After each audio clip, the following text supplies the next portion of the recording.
gives you the privilege of avoiding your mandatories. So yeah, know what Canelo was doing there. And we'll get back on that because that the WBC as a prestigious belt, I have no idea. They are confusing boxing fans.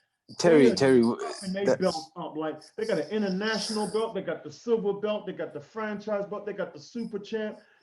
You know, they got a white collar belt. There's so many belts in boxing. Listen, white collar belt. Don't disrespect my belts. Listen, yeah, I feel genuinely feel like that's a topic. In my heart of hearts, I'm still the Lick Up TV champion to this day. But there you go. There you go. To this day. To this day. Listen, to this day. Look how happy he looks. I love the smile on his face. He's still remembering that moment. Tyson has more knockouts on his record. Tyson has more knockouts on his record than anyone I know. What's that again? This Tyson Granger. Yeah. He's got more knockouts on his record. Do you know what? I still remember the first knockout from that show. I felt so bad for the other guy. I genuinely did. He's still lies on that canvas. No, not your show. There was another show. The first show I met Tyson on, and like This Is Boxing UK. Yeah, but this guy, he came on and he cleaning up after Tyson is an issue. Yeah, but this guy had come down from up north. That's why you need waivers. You need waivers. But yeah, he made sure he got all the waivers signed off. They got people signing waivers to fight Tyson. Damn. Hey, look, moving right along. Another hot topic, Joshua Fury. This is saucy. Oh. Now, the deal's been announced.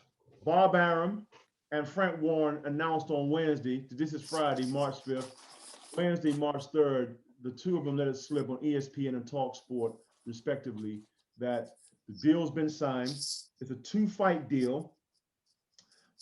It's been announced. I even did a video on the YouTube channel regarding this yesterday. So the deal's been announced, and Warren has even said that the only thing that's sticking in the air right now is COVID-19 related stuff.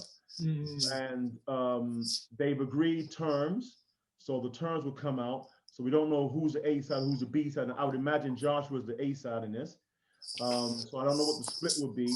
But I would imagine it's going to be something like 60-40, probably in Joshua's favor. I think they went 50-50 on this one. I think they both come out and said 50-50. And then the second fight would be where you get the leverage. I think that's how they did it. Well, I thought Wilder and Fury were still in arbitration. I think what's his name? Wilder is in a court of his own. Yeah. The Wilder thing. Let's just talk about that a little bit later because that will take up all day. Because personally, Wilder and Tyson, to just clarify some things, they had an agreement which was like sort of promotional agreement to fight 3 times. But as you and I know, a unification bout supersedes that agreement.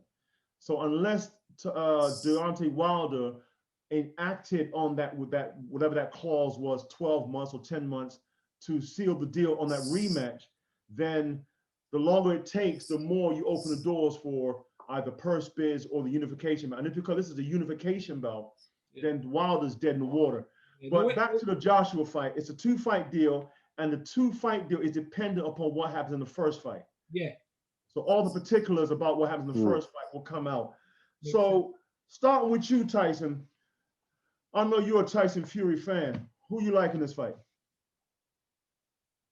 My heart says I should root for Anthony Joshua, but I don't see him winning this. What's in your heart, bro? What's in your heart? I really want to root for Anthony. You ain't got a heart. I can't see him winning this. It's the first time I ever heard you talk about a heart. so I have to put it back in just for this Fury, podcast. Tyson. I pick Fury, yeah. If they fight more twice, skill, more experience. He's just a more well-rounded fighter. Arif? Do you know what? I go with Fury. And I think it's interesting what Tyson said there, because if you look at it from experience, I'd actually say that Joshua's got a better resume than Tyson. Like Tyson's got Klitschko. Tyson's got like Fury's got Klitschko, and he's got those 2 Wilder fights. Barring that, no one really spectacular outside, you know, your Matt Skeltons and all of them. But skill for skill, I just cannot see. I can't see what Joshua can do that will beat Fury, other than catch him absolutely flush in a punch.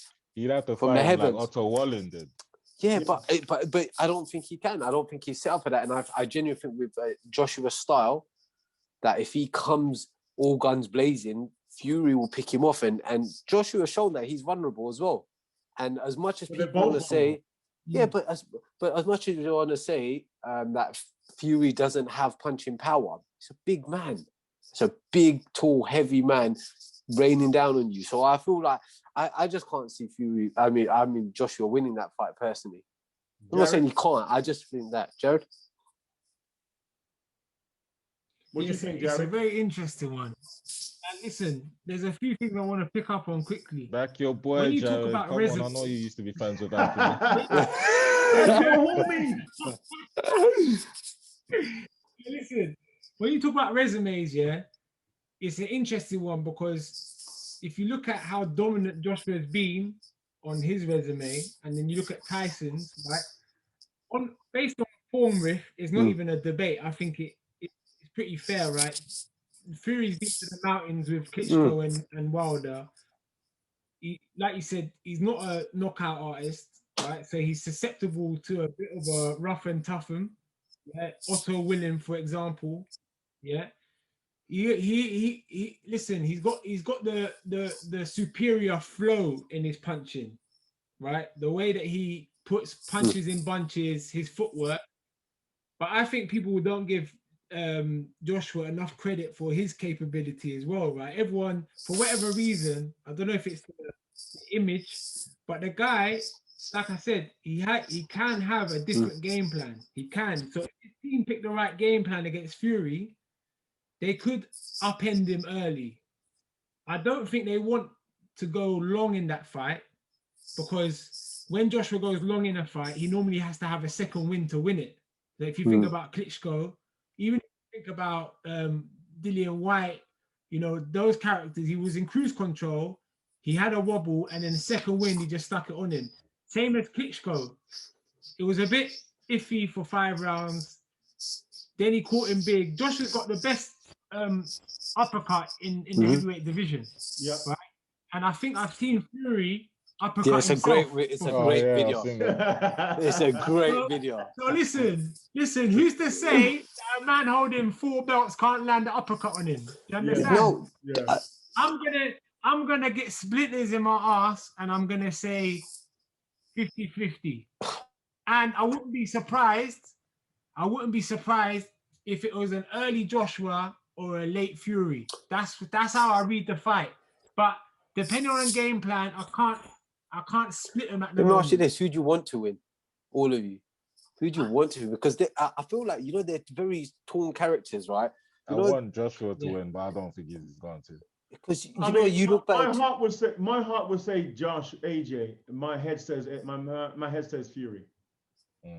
That's the difference, right? You look at, you know, it's like, you know, Joshua, ever since he made that, it's almost like people were rooting for him, but really waiting for him to fall. When he made that speech, that Black Lives Matter speech that he read out, from that point, the amount of commentary and the hate I've seen coming against him on social media, it's almost like they're waiting for him to fall, kind of like a Lennox Lewis. People never really...